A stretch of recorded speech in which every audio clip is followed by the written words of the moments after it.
تو کسی کو پتہ نہیں چلا، لیکن وہاں موجود لوگ صرف تالیاں بجاتے رہے اور علیمہ آپا کے حوصلے کو سراہا، کوئی آگے بڑھنے کی جرت نہ کر سکے۔ یہ اوقات ہے، کل اوقات، اور یہ الزامات کس پہ لگاتے ہیں؟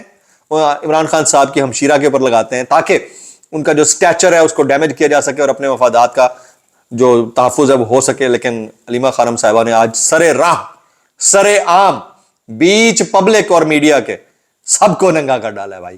چلیں جی، اڈیالہ جیل کے بعد جب علیمہ آپا پہنچی تو پولیس کی بھاری نفری نے انہیں چاروں طرف سے گھیر لیا۔ اس پر علیمہ آپا نے بلند حوصلگی سے کہا، میرے خلاف مقدمات درج ہیں اور مجھے اندیشہ ہے کہ یہ لوگ آج مجھے گرفتار کر لیں گے، لیکن یاد رکھو یہ ظلم میرے موقف سے مجھے ہرگز پیچھے نہیں ہٹا سکتا۔ مزید انہوں نے عزم مصمم کے ساتھ کہا، یہ جد و جہد اس وقت تک جاری رہے گی جب تک عمران خان اپنی قوم کے درمیان واپس نہیں آ جاتے۔ یہ ہمارے دوست جو وہاں پہ رپورٹ کر رہے تھے، رپورٹرز، ان سب نے یہ لکھا ہے۔ پھر علیمہ خانم نے کہا کہ اگر سسٹم عمران خان سے انصاف نہیں کر سکتا تو کسی سے بھی نہیں یہ کر سکتا، یہ نظام یا تو ٹھیک ہوگا یا ڈھیر ہو جائے گا۔ ایک ان کا نظام ہے، ایک اللہ کا نظام ہے، اور وہی ہوتا ہے جو اللہ تعالیٰ چاہتا ہے، اور جس کو لگتا ہے کہ وہ نہیں ہوتا وہ اپنے دماغ کا چیک اپ کرا لے۔ پھر علیمہ خانم صاحبہ نے کہا کہ عمران خان کا جیل سے باہر آنا پاکستان کے لیے بڑا ہی ضروری ہے، بہت ناگزیر ہے۔ اس ملک کو جوڑ کر رکھنے کے لیے عمران خان کا جیل سے آنا انتہائی ناگزیر ہے۔ ریالٹی بہرحال یہ، آپ کو لگتا ہے کہ ملک کے باسیوں کو، پاکستانیوں کو، قوم کو جوڑ کے رکھنے کے لیے عمران خان کا آنا ناگزیر ہے، یعنی ان کو آ جانا چاہیے؟ میکسیمم کامنٹس کیجئے گا عمران خان صاحب کے لیے، میکسیمم کامنٹس علیمہ خانم کے لیے، اور میکسیمم کامنٹس عمران خان کے لیے۔ اچھا جی، اب آ جاتے ہیں سینیٹر مشتاق احمد خان۔ حال ہی میں وہ سمود فریڈم فلوٹیلا کے ساتھ گئے ہوئے تھے اور ان کو اسرائیلی نیشنل گارڈز نے گرفتار کر لیا۔ تو کئی دن وہ ان کی قید و بند کی صعوبتیں برداشت کرتے رہے۔ ایک اے آئی جنریٹر پکچر بھی ہم نے دیکھی تھی، لیفٹ یا رائٹ سائڈ کے ان کا کٹ لگا ہوا تھا، وہ پتہ نہیں ریل تھی نہیں تھی۔ بہرحال آج ان کی تازہ ترین تصویر جاری ہوئی اور ان کا پہلا statement, first ever statement after the release, انہوں نے کہا کہ اڈیالہ سے اسرائیلی جیل تک مزاحمت جاری رہے گی۔ ایک بندہ اسرائیل میں کھڑا ہے، وہ کہتا ہے یار اسرائیل سے فلسطین تک مزاحمت جاری رہے گی، انہوں نے کہا اڈیالہ سے اسرائیل تک مزاحمت جاری، یعنی جو اڈیالہ کے اندر بیٹھا ہے وہ بھی مظلوم ہے۔ کہنے کا مطلب ان کا یہ تھا، اور انہوں نے کہا کہ وہ جو مزاحمت کر رہا ہے وہ بھی ریالٹی اور ٹروتھ پر مبنی ہے۔ کون کہتے ہیں؟ مشتاق احمد خان صاحب، اور ادھر بھی کھڑے ہو کر یہی کہتے ہیں۔ تو اس کا مطلب ہے کہ خان کا توتی سر چڑھ کر تو بولتا ہے، ان کا جادو سر چڑھ کر تو بولتا ہے، اس کے علاوہ تو دوسرا کوئی نہیں ہے۔ علیمہ خانم صاحبہ کہتی ہیں اگر یہ سسٹم عمران خان سے انصاف نہیں کر سکتا تو پھر کسی سے بھی نہیں کرے گا۔ ججز خود عدالتوں میں جا کر انصاف مانگ رہے ہیں، اور یہ المیہ ہے کہ ججز خود انصاف مانگ رہے ہیں، یہ نظام یا تو ٹھیک ہوگا یا ڈھیر ہو جائے گا۔ اب ایک طرف عمران خان ایک قداور شخص اڈیالہ کے اندر بیٹھا ہے جس کے تالے کھلتے ہیں، کہتے ہیں میں شاور لے کر آؤں گا، چلو ٹھیک ہے۔ دوسری طرف سینیٹر مشتاق احمد خان جو اسرائیل کی کسٹڈی میں کھڑے ہو کر کہتے ہیں اڈیالہ سے لے کر اسرائیل کی جیل تک مزاحمت جاری رہے گی۔ تیسری طرف ہمارے حلوت الرازیہ جناب مفتی منیب الرحمان صاحب، جناب مفتی تقی عثمانی صاحب، جناب مفتی طارق مسعود صاحب، علامہ ہشام الہی ظہیر صاحب، ابتسام الہی ظہیر صاحب، یہ سارے، اور پھر شہنشاہ حسین نقوی صاحب، یہ سارے، ان میں سے کتنے ایسے ہیں جو اسرائیل فلسطین کے معاملے کے اوپر بول رہے ہیں۔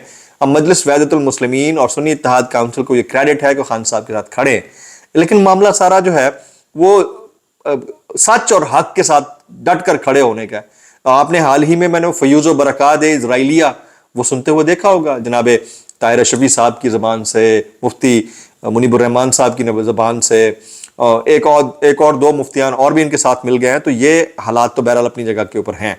تو مولویان کرام کیا کر رہے ہیں؟ اور جو آج علیمہ خانم صاحبہ نے کہا کہ کون برڈن اٹھا سکتا ہے، برڈن عمران خان صاحب کے پیغام کا ان کی فیملی اٹھا سکتی ہے، یا ان کی بہنیں عظمیٰ خانم، نورین خانم اور علیمہ خانم، یہ اٹھا سکتی ہیں، اکلوتا بھائی ہے۔ اور میرے خیال میں دنیا میں بہت، ویسے تو بہنیں جان نشاور کرتی ہیں ہر بھائی کے اوپر، بہت کم ایسی بہنیں دیکھی ہیں جو روزانہ کی بنیاد کے اوپر اپنا فیول جلا کر، اپنا مائنڈ آئل جلا کر، ہر لحاظ سے خون جلا کر اڈیالہ کے باہر پہنچی ہوتی ہیں۔ قسم خدا دی اگر میریاں بھی پیڑا ہوں نا چھڑ کے چلی جانی سی، یہ بہت اعلیٰ کام کر رہی ہیں۔ میں مطلب یہ ریالٹی کی بات ہے، آپ خود اپنا کوئی کیس دیکھ لیں اپنی فیملی کا، سارے چھوڑ جاتے ہوتے ہیں، بہن، بھائی، بیوی، بچے، سب۔ تو آخر میں بہرحال hats off to all these ladies. پھر یا اگر کوئی اور برڈن اٹھا سکتا ہے تو اس میں ایک تو وہ ہو سکتی ہیں جمائمہ خانم صاحبہ، قاسم خان صاحب اور سلیمان خان صاحب، اور پھر اوورسیز پاکستانی جس میں یہ زلفی بخاری صاحب شامل ہیں, شہباز گل صاحب, باقی لوگ. کچھ وائرل بیانات اس ڈسکلیمر کے ساتھ. اگر آپ کو میری بات بھی لگتی ہے تو معذرت, زیادہ لگتی ہے, انتہائی معذرت, اور زیادہ لگتی ہے سانو کی کیسے کر لیتے ہو یار. یہ D G I S P R کا سٹیٹمنٹ ہے کہ مارکہ حق میں بھارت ہمارا کوئی بھی طیارہ نہیں گرا سکا. مجھے جو سچ ہے نا وہ سر چڑھ کر بولتا ہے. تو پاکستان نے جو کلیم کیا تھا جس وقت ہم نے 6 طیارے گرائے تھے انڈیا کے, اس کے اوپر انٹرنیشنل سیٹلائٹس کے ذریعے امیج جاری کرنے والی یہ انٹرنیشنل فورسز تھی, یو ایس اے. باقی تو انڈیا کو تو چاروں شانے چت ہونا پڑا, منہ کی اپنی کھانی پڑی. آج انڈیا کہہ دے جی 5 کی جگہ 15 کہہ دے ہم نے گرا دی, انڈیا کی کون مانے گا؟ تو میرا خیال میں جہاں آپ کا اسٹیٹ انٹرسٹ کی ضرورت ہوتی ہے نا, وہاں آپ 100% جو ہے نا دشمن کے دانت کھٹے کر دیں سارے مل کر. اس میں دوسری کوئی بات نہیں. اور یہ بالکل صحیح بات کر رہے ہیں کہ ہمارا کوئی طیارہ نہیں, انہیں کے گرے ہیں 6 کے 6.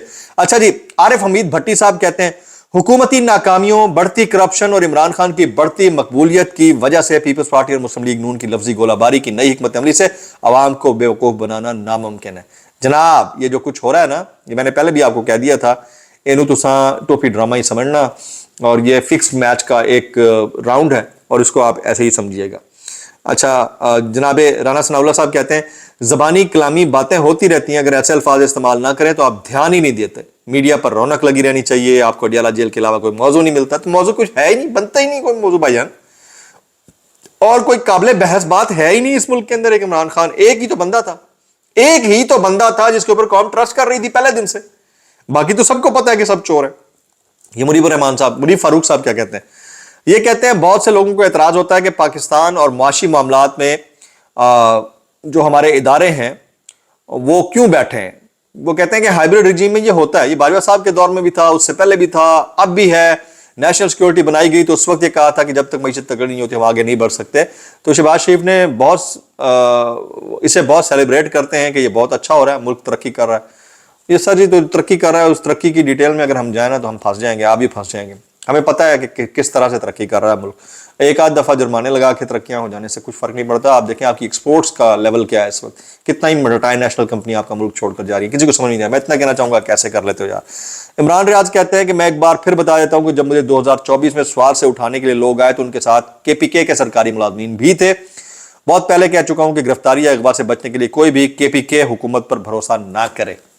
That's a reality.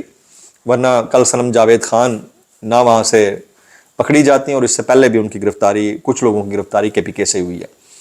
Maximum comments کیجیے گا. علیمہ خانم صاحب, عمران خان صاحب کے لیے دعاؤں میں یاد رکھیے گا. السلام علیکم ورحمۃ اللہ وبرکاتہ.